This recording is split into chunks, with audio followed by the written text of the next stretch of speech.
बिस्मिल्लाहिर्रहमानिर्रहीम। अस्सलाम वालेकुम। मैं नुमान हुसैन, आप देख रहे हैं पॉलिटिकल पोस्टमार्टम वीलॉग। आएगी टुडे पर नया वीलॉग जो सपोर्ट कीजिएगा, चैनल को सब्सक्राइब कीजिएगा। बहुत सी आम खबरें हैं, लेकिन उससे पहले आज गालिबन कोई 38 से 39 दिन हो गए इमरान रियाज खान साहब अब भी लापता हैं। क्या पेशरफ्त हुई, किस तरह हुई, किसी को कुछ नहीं पता। थोड़ा सा पीछे चलते हैं कि हुआ क्या था, थोड़ी सी उसको शेयर करेंगे, उसके बाद आगे निकलेंगे, क्योंकि स्टोरीज़ काफ़ी हैं, ख़बरें काफ़ी हैं। हमने वीलॉग्स कुछ कम कर दिए हैं बनाना, उसकी वजह है, और उसकी वजह क्या है वो भी कभी फुर्सत से आपको ये भी बताएंगे। इमरान रियाज खान साहब को गिरफ़्तार करते हैं सियालकोट से। सियालकोट पुलिस वो अपनी तहवील में लेती हैं और लेके चले जाते हैं। With in next day police का मौक़िफ़ है कि अब वो हमारी तहवील में नहीं है, हमने उन्हें रिलीज़ कर दिया, छोड़ दिया। ठीक है, आपने छोड़ा, फिर कहाँ गए? फिर वो बताते हैं कि जब हमने छोड़ा तो अब वो लापता है, यानी कि हमने छोड़ दिया, कोई और ले गए। कैमरास वगैरह में देखते हैं तो कोई काली गाड़ी, उसमें चले गए।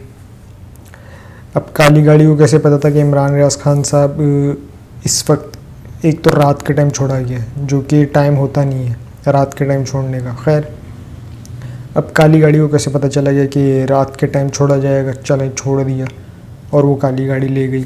और अब इतनी पेशरफ्त के बाद क्या पता चलता है कि अफ़गानिस्तान में।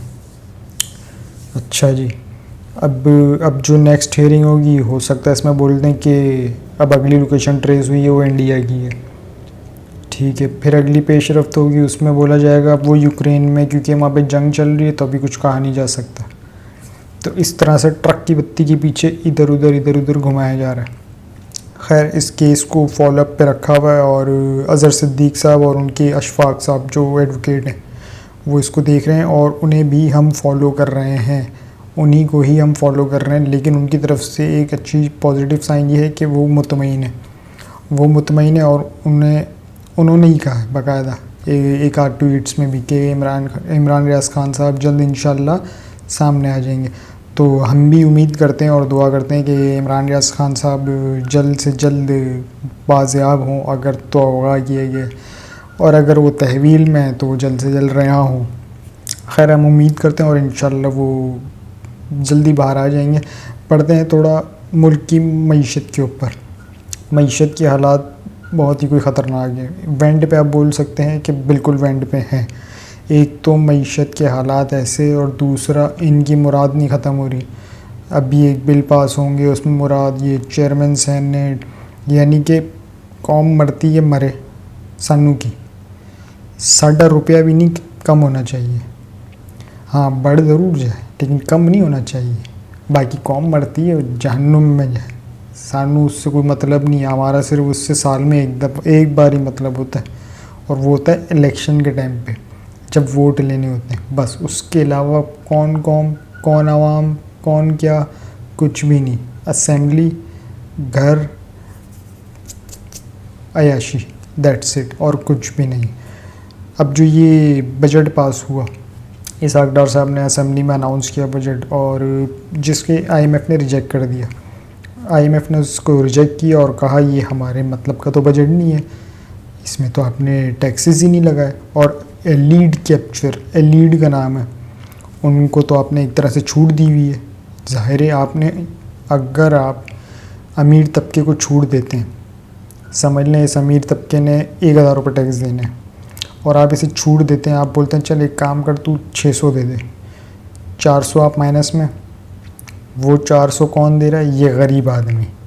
उस अमीर आदमी का ये गरीब आदमी टैक्स दे रहा है, जो कि चंद चीज़ों में होगा। लाइक आप ATM मार लें, उसमें टैक्स होगा। अगर अभी 2300 रुपये कट रहे हैं, कल 2500 रुपये कटेंगे, 2-2 रुपये। अगर फ़ी बंदे से भी 2 रुपये निकल गए तो क्या काम है पेट्रोल की सूरत में, इधर उधर। तो इस तरह से छोटी मोटी आइटम्स में कुछ भी ले लें आप, कुछ भी, पैम्पर्स, इवन के पैम्पर्स भी लेंगे तो शायद उसमें भी लगा हुआ होगा कुछ ना कुछ।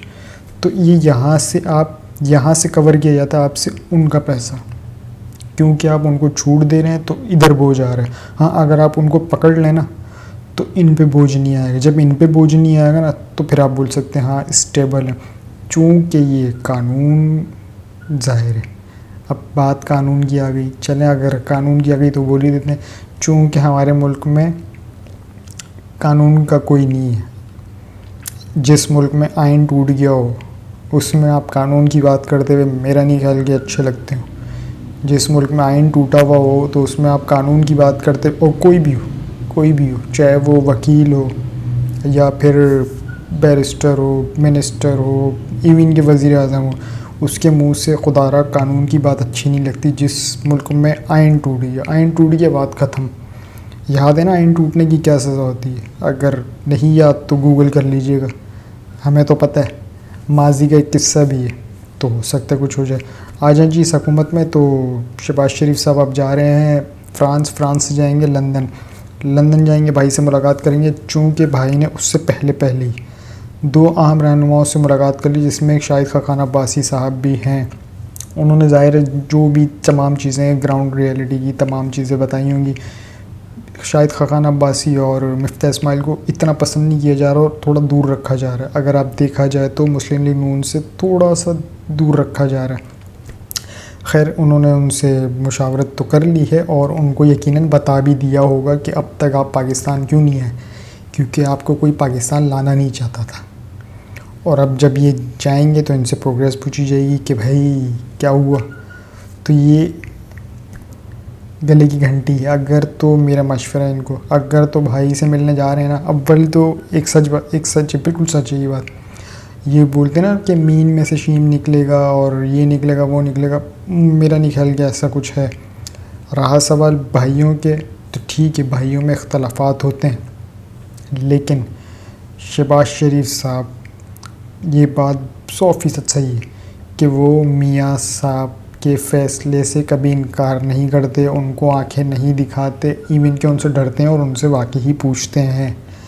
चूँकि ये आप ये बोल सकते, अच्छा ये बहुत अच्छी बात है, ये बहुत अच्छी बात है, ये इसको आप नेगेटिव में नहीं लीजिएगा, ये एक अच्छी चीज़ है कि ठीक है लेक होता ना। अब ये देख लें परवेज़ इलाही और चौधरी शुजात साहब को, भाई है ना, लड़ गए, लेकिन यहाँ भी देख लें एक तस्वीर का दूसरा रुख, भाई है ना, लड़े नहीं है। ठीक है, ऊंच नीच होती है, डांट डपट होती है, वो बड़ा तो वो डांट भी देता छोटे को, तो शायद अच्छा छोटा यकीनन चाहता होगा कि भाई आ जाए मेरा। चूँकि चला कौन रहा, वज़ीर आज़म भाई को बनाए किसने? शहबाज शरीफ साहब को, जरदारी साहब ने। तो जरदारी साहब चाहेंगे कि वो आए। जरदारी साहब ने उनके एक जुमला ना, अगर आप उसको गौर करें, इलेक्शन कम होंगे जब मैं चाहूँगा तब होंगे, इस जुमले को आप पकड़ लेना, पिक्चर क्लियर हो जाती है, पिक्चर क्लियर हो जाती है। अब आ जाए जी जहांगीर तरीन की तरफ। तो जहांगीर तरीन साहब की एक अहम मुलाकात हुई है और पीपल्स पार्टी के अहम रहनुमा हैं वो, उनसे उनकी मुलाकात तो हो गई। अब जहांगीर तरीन किस तरफ जाते हैं, इन्होंने भी नवाज़ शरीफ से मिलना है, लेकिन मैं पहले ही बता दूं, नवाज़ शरीफ साहब अगर आपसे जहांगीर तरीन साहब मिलने आए ना, तो ये समझ लीजिएगा कि वो आपसे ऐसे फॉर्मली मिलना है, आपसे और कोई उनको लेना देना नहीं है। वो अगर वो बोल भी देना हाँ ठीक है, तो समझ लीजिएगा वो ट्रक की बत्ती है।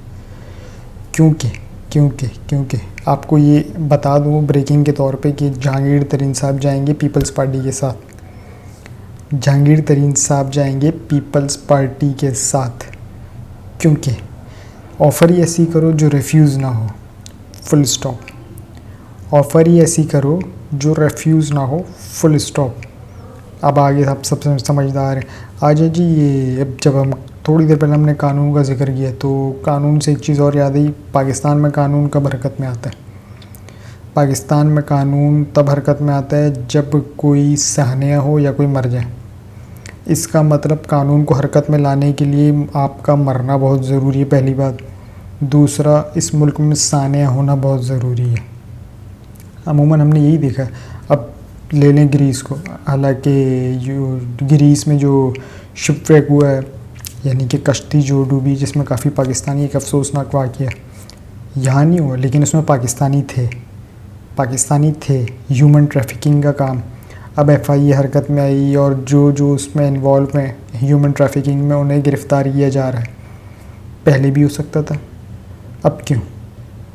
ये चीज़ तो पहले भी हो सकती। अगर आप कुछ भी उठा लें, आप कुछ भी, अब ये 9 मई उठा लें, कितना अफसोसनाक वाक़या पेश आया, सानिया 9 मई। ये कोई अगर कोई फ़ख्र की बात नहीं है ना, ये कोई ये बात है कि यार ये क्या, ये यकीनन ये एक ब्लैक डे है, ब्लैक डे।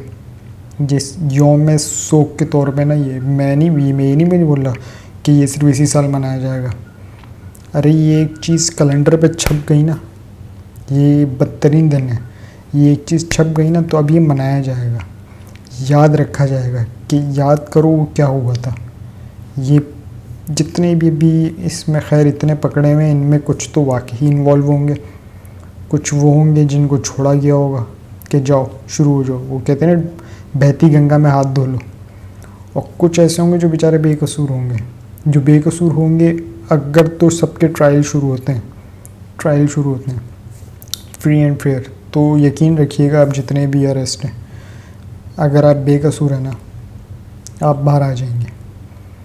ये दिल में नहीं रखिएगा कि यार मैंने तो कुछ किया ही नहीं था और मैं फंस गया, मैं गया। ऐसा नहीं होगा। ऐसा तब होगा जब ये पॉलिटिकल इशू बन जाए। चूँकि ये पॉलिटिकल इशू नहीं है, ये अलग ही इशू, ये रियासत का मसला है। तो इसमें आप बेफिक्र रहिएगा कि यार ये क्या हुआ। जिससे मैं बात कर रहा हूँ सिर्फ बेगुनाहों की जो ट्रेस हो गए और जिन्हें पकड़ लिया गया, उन बेगुनाहों की जिनका कोई लेना देना नहीं था, कोई सिरे से लेना देना नहीं था। जो इन्वॉल्व थे वो खैर मनाएं। वो अगर ये सोचते हैं कि क्या होगा मेरा बाप वज़ीर आज़म है, क्या होगा मेरा चाचा, ये क्या होगा इवन के क्या होगा मैं इमरान खान साहब का भांजा हूँ। अगर आप कसूरवार है ना, तो आप साबिक आर्मी चीफ के बेटे भी क्यों ना हो, इवन के हाजिर सर्विस के, तब भी आप नहीं बचेंगे अगर आप कसूरवार हैं तो। अदरवाइज़ नहीं। चूँकि फ्री ट्रायल होंगे, ठीक है, इतना वक्त इसलिए लग रहा है क्योंकि पकड़ा हुआ भी तो इतनों को है। कोई एक दो होता ना समझ में आता, ट्रायल शुरू था। अब इतने पकड़े हुए हैं तो ट्रायल में भी प्रोसेस हो रहा है। अब आ जाएँ, अब तक इस चीज़ का नहीं पता चला है दो चीज़ों का, मास्टरमाइंड कौन था और इसका बेनिफिशरी कौन है। इमरान खान साहब ने शायद इस चीज़ का जिक्र किया था कि मुझे तो उसका बेनिफिट नहीं हुआ, वो कौन है जिसको उसका बेनिफिट हुआ, सानिया 9 मई का। तो ग़ालिबन ये एक सवाल है, बनता है कि कौन है वो जिसको इसका फ़ायदा हुआ। अब जिसको भी हुआ, चाहे वो इमरान खान साहब हों या फिर सियासी रहनुमा, हो सकता है वो सियासत से उनका ताल्लुक़ ना हो, कोई और हो। ये भी हो सकता है कि वो बैरूनी कोई सब मुदाखलत हो, कोई साजिश हो सकता है। क्योंकि हमारे आर्मी चीफ ने कहा है कि हमारे पास तमाम शवाहिद हैं, और जब शवाहिद हैं तो ये मंतकी अंजाम तक जाएगा। आ जाए जी सुप्रीम कोर्ट के ऊपर। सुप्रीम कोर्ट ने अपना एक फ़ैसला महफूज कर लिया। याद रखिएगा, हमने आपको गुज़िश्ता दिनों, कुछ दिनों पहले भी बताया था कि महफूज फ़ैसले ना दो चीज़ें, एक महफूज फ़ैसला और एक गैर मुय्यना मुद्दत के लिए मुलतवी, समाअत मुलतवी। ये लटकती तलवार की तरह होती है, ये कभी भी टक करके सर पे गिरती है, और जब गिरती है ना तो सेंसेस आउट, सब कुछ आउट, और अफरा तफरी एक फैली हुई होती है, जैसे कि अभी फैली हुई है। ये जो फैली हुई है ये किसी ने फैलाई नहीं है, ये मैन मेड है। मैन मेड से मुराद पॉलिटिकल्स नहीं फैलाई है। जितने भी हमारे पॉलिटिशियंस है, PDM हो और तहरीक इंसाफ हो, ये इनका फैलाया हुआ रहता है, जो आपको अफरा तफरी इतनी नज़र आ रही है। अगर आप इनको इधर करें, इनको इधर करें, दोनों को ठंडा कर दें, काम चैम्पैक, सब स्टेबल हो जाएगा। अब तक के लिए इतना ही जी। अपना और इस चैनल का ख्याल रखिएगा। चैनल को सब्सक्राइब ज़रूर कीजिएगा। अल्लाह हाफ़िज़।